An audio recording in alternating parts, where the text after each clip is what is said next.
esto conocemos que permanecemos en Él y Él en nosotros, en que nos ha dado de su Espíritu. Y nosotros hemos visto y testificamos que el Padre ha enviado al Hijo, el Salvador del mundo. Todo aquel que confiesa que Jesús es el Hijo de Dios, Dios permanece en Él y Él en Dios. Y nosotros hemos conocido y creído el amor que Dios tiene para con nosotros. Dios es amor, y el que permanece en amor permanece en Dios y Dios en él.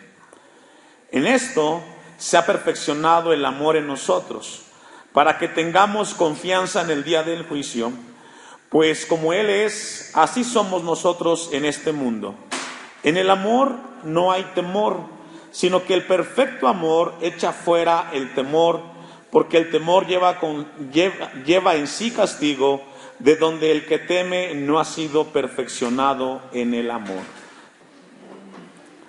Me da mucho gusto verlo esta mañana en la casa del Señor, y déjeme decirle que tomó la mejor decisión. Estar en la casa de Dios es el mejor tiempo del día para aquellos que hemos conocido a Dios a través de Cristo Jesús. Lo felicito por la decisión de esta mañana. El tema de esta porción de la palabra, el perfecto amor. El perfecto amor. Hace un tiempo un pastor escribió un libro, y dentro de ese libro él narró una historia acerca de algo que le impactó a él como ministro de Jesucristo.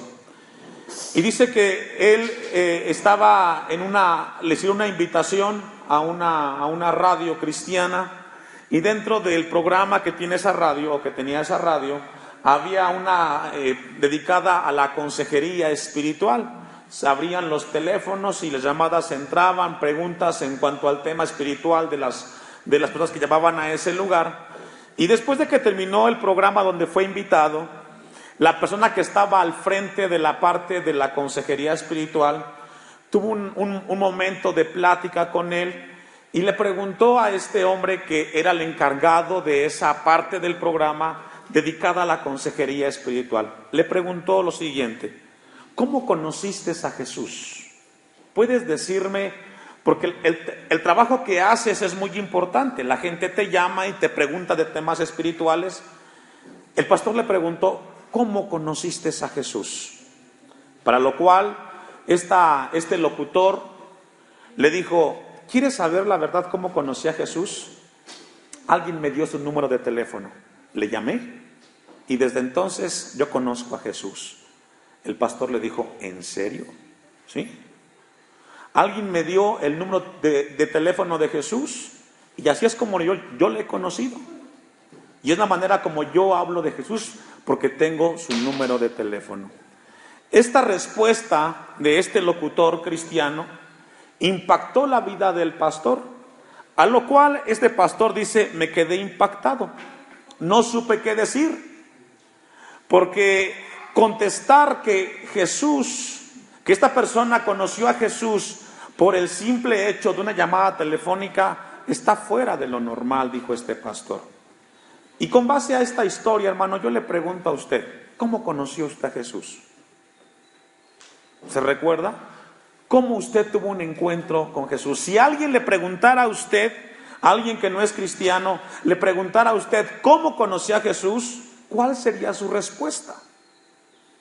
Esto que le he comentado, hermanos, es una de las muchas y millones de historias que surgen en todo el mundo de personas que hablan de una experiencia con Jesús, pero que a la luz de la palabra no tiene sustento. Yo entiendo que Dios puede hacer milagros, y de una manera simple y sencilla Dios puede llegar al corazón del hombre.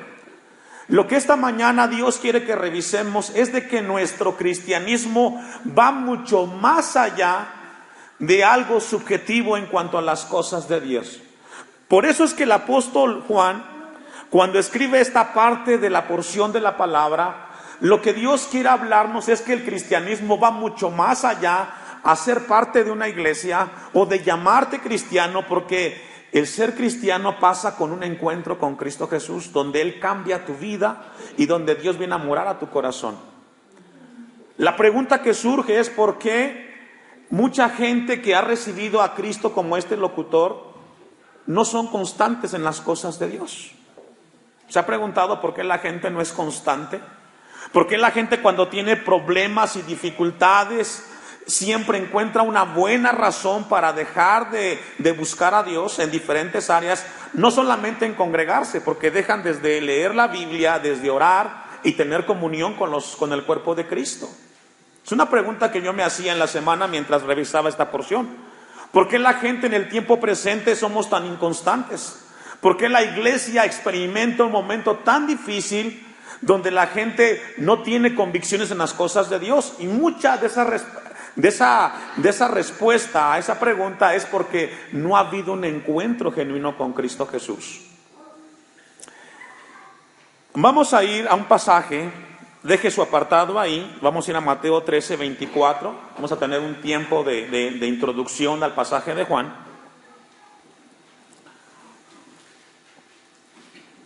Sabe que este tema es muy importante acerca de nuestra vida cristiana. Yo he comentado regularmente a la iglesia, creo que nadie en este lugar viene a perder el tiempo.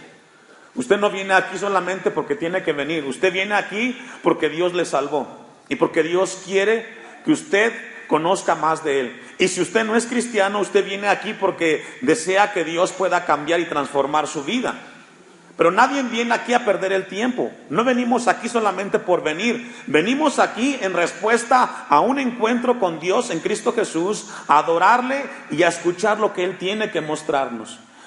Tenemos un pasaje en Mateo 13, versículo 24, donde Jesús nos habla de un pasaje, de una parábola en la cual hay una siembra, donde se siembra una semilla que representa la palabra de Dios y donde cae en un campo y ese campo se levanta tanto el trigo como la cizaña. Dice el versículo 24, les refirió otra parábola diciendo: el reino de los cielos es semejante a un hombre que sembró buena semilla en su campo. Dice que un hombre, aquí hablando de Dios, sembró buena semilla. ¿En dónde? En el campo.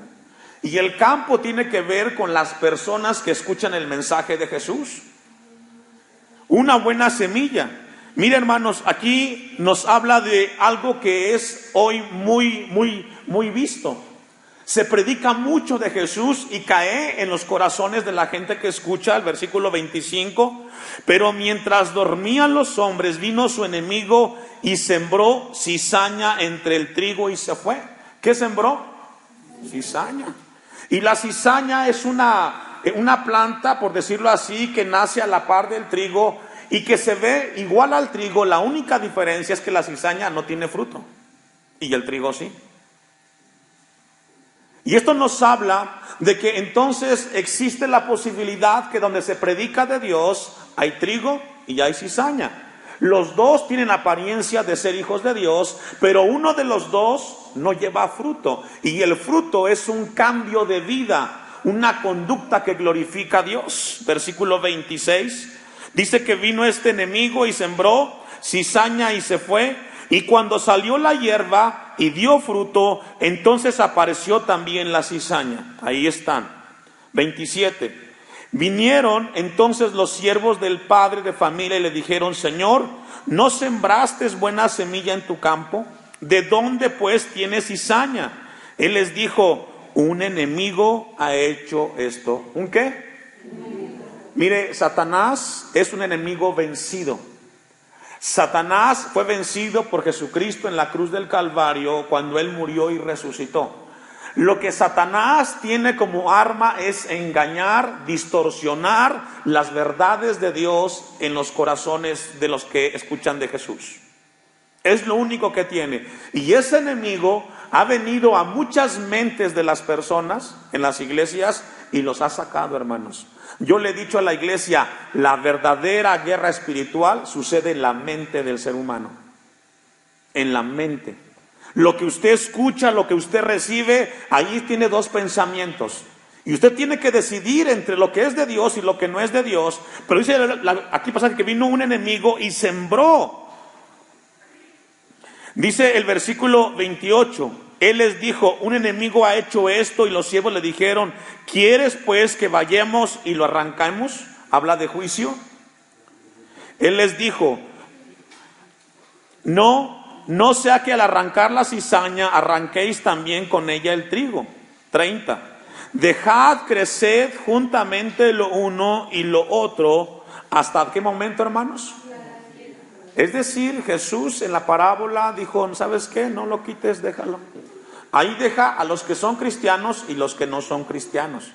Pero al final habrá un momento en el cual serán separados y ahí serán vistos los que son y los que no son de Dios. Y esto debe de producir en usted y en mí, hermanos, una convicción que Jesús conoce nuestras vidas. Podemos engañar a la esposa de cómo vivimos, podemos engañar al esposo, pero a Dios no lo podemos engañar. Dios sabe lo que hay en tu corazón.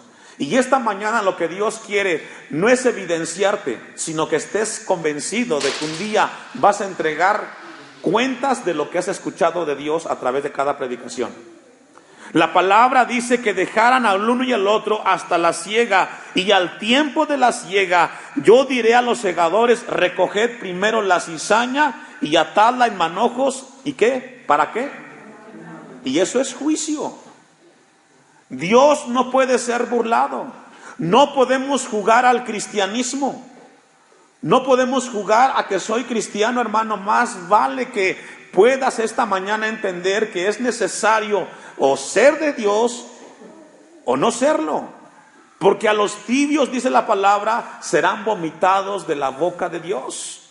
Es mejor que te afiances en Dios o que le digas, Señor, yo no puedo seguir aparentando. Dice el versículo 30 al final, recoged primero la cizaña y atadle en manojos para quemarla, para recoger el trigo en mi granero. Lo que Jesús habla en esta parábola es, hay que esperar. Hay que esperar, hay que dejar que tanto el trigo como la cizaña vaya creciendo, pero llegará el momento en el cual los dos pasarán por el juicio y serán evidenciados. Ahora, ¿por qué le comparto esto, hermanos? Porque hoy como nunca la iglesia de Jesús en todo el mundo hace un esfuerzo grandísimo para predicar la palabra.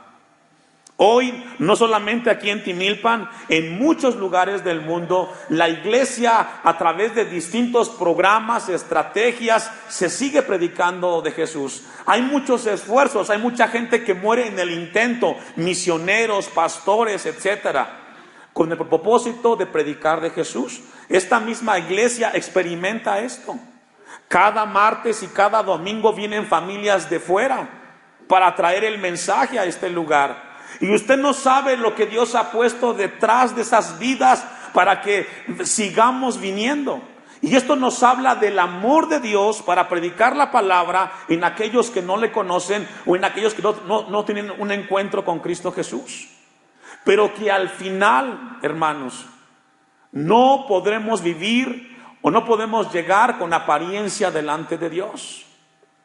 En Mateo 7, 21 y 23 habla de un pasaje el cual nos habla de que Jesús al final pedirá cuentas.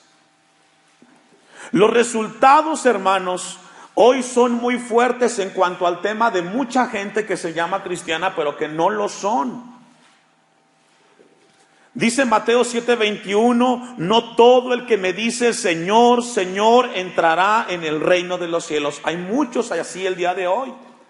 La palabra es una advertencia. No basta con el hecho de congregarte. No es suficiente con el hecho de cantar cantos a Dios. No es suficiente con orar. No es suficiente con ser parte de una membresía. Es necesario un encuentro con el Cristo de la gloria. La palabra dice, no todo el que me dice Señor, Señor entrará en el reino de los cielos, sino el que hace la voluntad de mi Padre que está en los cielos. Hay que hacer, ¿qué, hermanos? La voluntad. Y para hacer la voluntad de Dios se requiere obediencia. Y hoy tristemente lo que más encontramos en las iglesias son cristianos desobedientes a la palabra de Dios.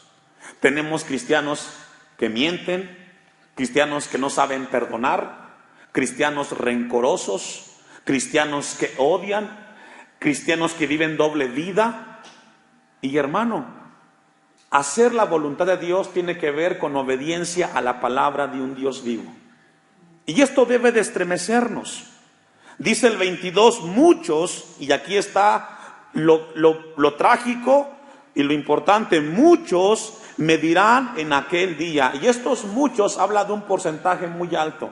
Significa que hay un porcentaje altísimo de los que son cizaña y no son trigo. Muchos me dirán en aquel día, Señor, Señor, no profetizamos en tu nombre, y en tu nombre echamos fuera demonios, y en tu nombre hicimos muchos milagros. Y esto nos habla de un porcentaje que en algún momento, como este locutor pudo decir, yo le entregué mi vida a Cristo. Pero ¿sabes qué? Va mucho más allá de levantar la mano, aunque de esa manera le entregamos nuestra vida a Cristo. Pero lo que Dios quiere que revisemos esta mañana, que ser cristiano tiene que ver con un encuentro con Cristo Jesús.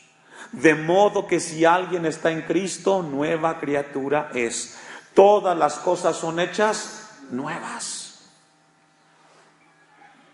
Hoy desafortunadamente no sucede así en las iglesias, hermano. Y Dios quiere que esta iglesia en este lugar sea consciente de este asunto. Yo ruego a Dios que en este lugar todos seamos trigo, que todos demos fruto como buenos cristianos. Pero si tú eres uno de los que aparenta ser cristiano y no lo eres, Dios te está hablando a ti.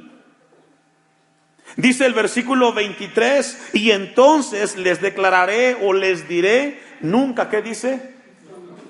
Porque la pregunta es eso. Usted puede decir, yo conozco a Dios. Y la pregunta es, ¿Dios lo conoce a usted?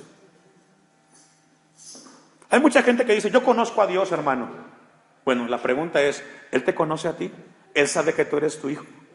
¿Él sabe que tú le obedeces? ¿Él sabe que Él está en tu corazón? Porque esa es la pregunta que Dios quiere que esta mañana contestemos. ¿Dios te conoce a ti, iglesia? La palabra dice, y entonces les declararé, nunca os conocí, apartaos de mí, hacedores de qué, hermanos.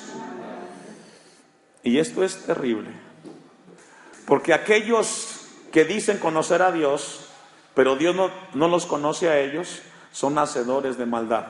Y un hacedor habla de acciones, que no hace lo que Dios pide. Esta mañana, hermanos, con esta palabra Dios quiere que examinemos. En 2 Corintios 13:5, no lo busques, se lo voy a leer, dice, examinaos a vosotros mismos si estáis en la fe. El mensaje de Pablo a los Corintios en la segunda carta 13:5 les dice, examinaos a vosotros mismos si estáis en la fe. Dios quiere que te examines, que seas autocrítico contigo mismo, que seas sincero contigo, que seas sincera contigo. ¿Realmente eres un hijo de Dios? ¿Realmente conoces a Dios? Si no, es un buen momento para que reflexiones y vengas a los pies de Cristo. No te escondas detrás de una religión, porque aún en el cristianismo hay religiosos. Siguen costumbres, siguen principios, pero nunca han tenido un encuentro con Cristo Jesús. Y puede que aquí haya alguno de así. Es muy importante el que tengamos en cuenta eso. Ahora, con toda esta base, vamos a ir a Juan, a la primera carta, capítulo 5, versículo 13. Porque lo que encontramos en la carta de Juan, iglesia, es que el apóstol Juan, inspirado por Dios, escribe una carta para aquellos oyentes, los cuales escucharían esta carta, se dieran cuenta de lo importante que es tener la certeza de conocer a Dios en Cristo Jesús. Que tú tengas la seguridad. Yo le he dicho a la iglesia, no vienes a perder el tiempo aquí a este lugar. Sería impensable y ilógico que vengas aquí solamente por venir. El apóstol Juan en 5:13, la primera carta, dice lo siguiente: estas cosas os he escrito a vosotros que creéis en el nombre del Hijo de Dios, a los que creen, para que sepáis, si logra ver, creer y saber, para que sepáis que tenéis vida eterna y para que creáis en el nombre del Hijo de Dios. Lo que el apóstol Juan es aquí, llamar a los cristianos a hacerse un autoexamen. Si tú dices que eres cristiano, tú debes de creer y tú debes de saber. Tú debes de saber si eres hijo de Dios o no eres hijo de Dios. Y el apóstol Juan da dos evidencias. Una de ellas es la obediencia a la palabra de Dios. Un cristiano nacido de Dios, una de las evidencias de ser cristiano es que es una persona obediente a la palabra de Dios. Una segunda razón que da aquí el apóstol Juan es que un nacido de Dios tiene amor para Dios y amor para con su prójimo en el Señor. Y es así como resume Juan las evidencias de un cristiano. Dentro de esas dos encontramos que dentro de la obediencia a la palabra de Dios nos da esta carta pruebas morales. La conducta es una muestra de que Jesús vive en tu corazón. Yo no logro entender cristianos que siguen viviendo doble vida. Eso es inconcebible. Pero pastor, yo soy así. Sí, pero entonces no estás siendo conforme a la palabra. Allí en Primera de Juan, capítulo 1, versículo 6, atrás. Si decimos que tenemos comunión con Él y andamos en tinieblas, dice Primera de Juan 1, 6, y andamos en tinieblas, mentimos y no practicamos, ¿qué dice? La verdad. No puedes estar viviendo una doble vida. Si tú eres uno de los que viven doble vida, entonces estás viviendo y no practicas la verdad de Dios. Versículo 8 ahí mismo. Si decimos que no tenemos pecado, nos engañamos a nosotros mismos y la verdad no está en nosotros. Es muy importante, hermanos, que entendamos de que es importante entender de que debemos tener la seguridad de que somos hijos de Dios. En el segundo capítulo, versículo 15, nos da un pasaje que nos habla de las pruebas morales que manifiestan la certeza de un cristiano nacido de Dios. Primera de Juan 2:15 dice: no améis al mundo ni las cosas que están en el mundo. Si alguno ama el mundo, el amor del Padre, ¿qué dice? Yo no logro entender cristianos que anden detrás de las cosas materiales. Pero pastor, ¿de qué voy a vivir? Jesucristo dijo: no os afanéis por este mundo. El asunto, hermano, no tiene que ver con el trabajo, sino que para muchos el trabajo maneja las vidas de esas personas. Si hemos creído que Dios es nuestro proveedor, Él nos sostendrá. Y no es que vamos a dejar de trabajar, tenemos que trabajar. El asunto es quién ocupa en tu corazón el primer lugar. Yo no logro entender que cristianos andan afanados por las cosas materiales, por las cosas pasajeras de este mundo. No améis al mundo. Si alguien ama, y aquí el mundo habla la manera de pensar de esta sociedad, que hoy nos habla de un consumismo exagerado, de un materialismo como nunca antes. Compra esto, recibe esto, ten esto, y ahí está la gente. Y el Hijo de Dios no debe de ser así. Versículo 16, porque todo lo que hay en el mundo, los deseos de la carne, los deseos de los ojos y la vanagloria de la vida, no proviene del Padre, sino del mundo. Y el mundo pasa y sus deseos. Pero el que hace la voluntad de Dios o el que obedece la palabra de Dios, permanece para siempre. La pregunta es, ¿qué amas tú? ¿Qué amas? Hoy más que nunca vemos a una iglesia seducida por el mundo. ¿Por qué cree que las iglesias están hoy casi vacías? Porque la gente está allá afuera, buscando lo que el mundo busca, persiguiendo lo que el mundo persigue: prosperidad material, seguridad económica y estabilidad, entre comillas, familiar. Pero no están buscando de Dios. Con todo esto, hermanos, ahora sí vamos a ver, y vamos a regresar a Primera de Juan, capítulo 4, y vamos a ver razones por las cuales debemos de amar con el perfecto amor. Razones por las cuales debemos de amar por el perfecto o con el perfecto amor. Número 1, la primera razón: Debemos de amar porque el amor es la esencia de Dios. El amor es la esencia de Dios.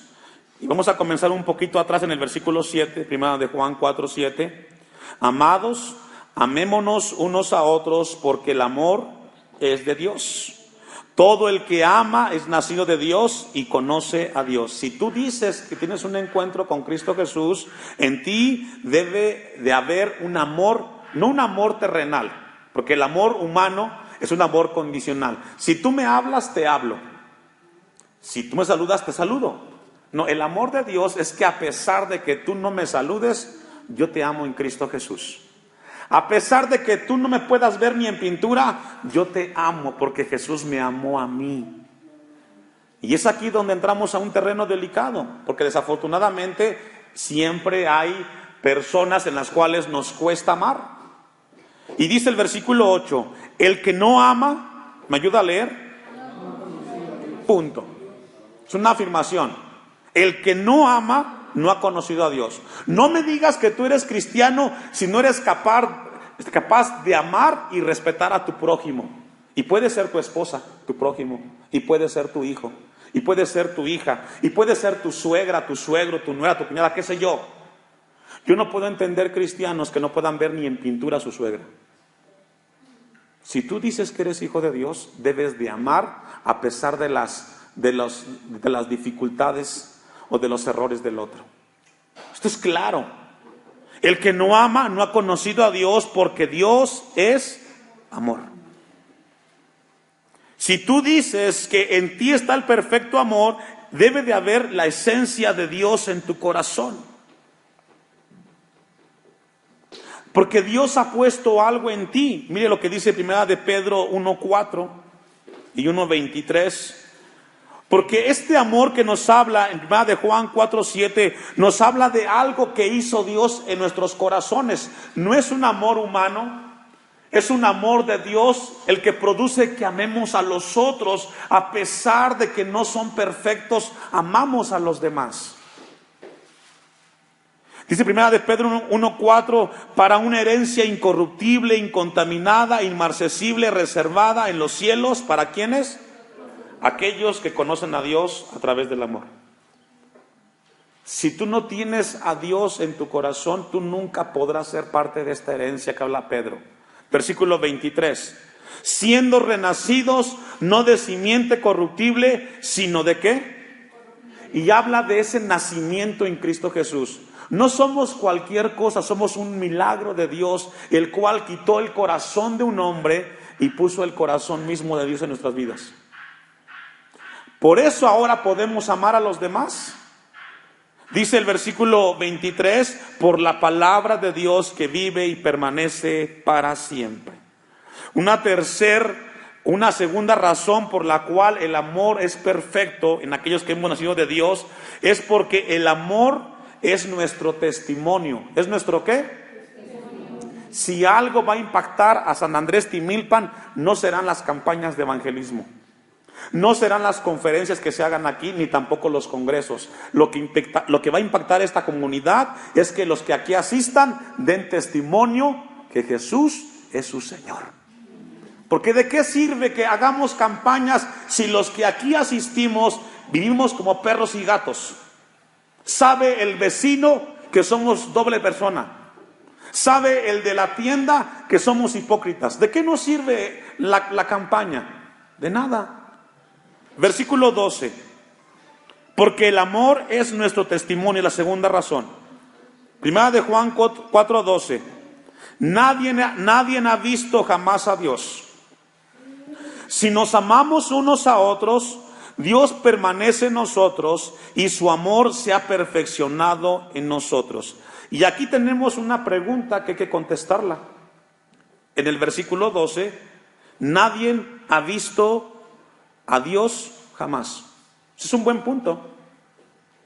Nadie ha visto a Dios jamás. Ninguno lo ha visto. Pero ¿sabe qué? El mundo sí puede ver que Dios está en tu corazón a través del testimonio que tú das. El mundo no conoce a Dios, pero sí conoce a aquellos que conocemos a Dios y que damos testimonio de que amamos a los demás. Cuando dice Juan, nadie ha visto a Dios jamás, nadie ha visto jamás a Dios, nos habla de que el mundo no puede ver físicamente a Dios porque Dios es espíritu, pero el mundo sí puede ver que los que seguimos a Dios en Cristo Jesús damos testimonio de un cambio de vida. ¿Cómo va a ver el mundo a un Dios invisible? ¿Sabe cómo? A través de tu testimonio. ¿Cómo podrá ver la gente que no es cristiana al Dios que glorificamos? A través de tu testimonio. Tu testimonio, iglesia, es lo que va a impactar donde estamos. El mundo puede ver que existe un Dios cuando ve en la iglesia el amor de Dios. Si somos una iglesia que nos sacamos los trapos al sol, que hablamos del otro, que criticamos, pues el mundo, ¿qué va a ver hacia adentro, hermanos? ¿Sabe qué va a ver? Un grupo de religiosos más. Pero cuando el mundo comienza a ver a la iglesia cristiana Hashem como un grupo de hombres y mujeres que tienen testimonio en sus vidas, lo que van a ver es un Dios vivo y poderoso. Mire lo que dice Juan 13:34. Vaya conmigo. Ponemos a Dios o exhibimos a Dios cuando nos amamos unos a otros. El amor es nuestro testimonio. El Dios invisible se ve en nuestro amor cuando nos amamos los unos con nosotros. Juan 13:34 dice: un mandamiento nuevo os doy, que os améis unos a otros. Es un mandamiento nuevo. Continúa el 34, como yo os he amado, que también os améis unos a otros. Si queremos hoy impactar al siglo XXI, a esta sociedad necesitada de amor, tenemos que hacerlo a través de nuestro testimonio. Es necesario predicar de Jesús. Pero antes de hacer una campaña de evangelismo, revisa si tu vida da testimonio de un Dios vivo. El 35, ponga atención. En esto conocerán, ¿cuántos? Todos que sois mis discípulos, si tuviereis amor los unos con los otros. Esto, hermano, el testimonio del amor es la evidencia de que nuestras vidas han sido transformadas por un Dios vivo y poderoso. Hay muchas iglesias hoy y cristianas. Aquí en Timilpan hay muchas, pero ¿sabe qué?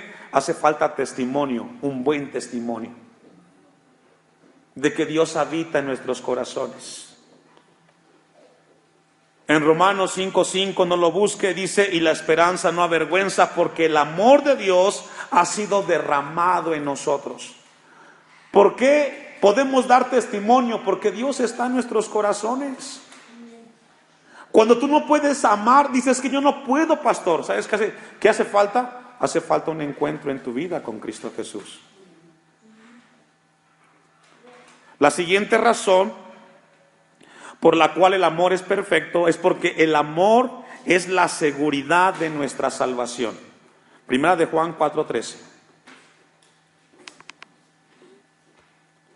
Porque el amor es la seguridad de nuestra salvación.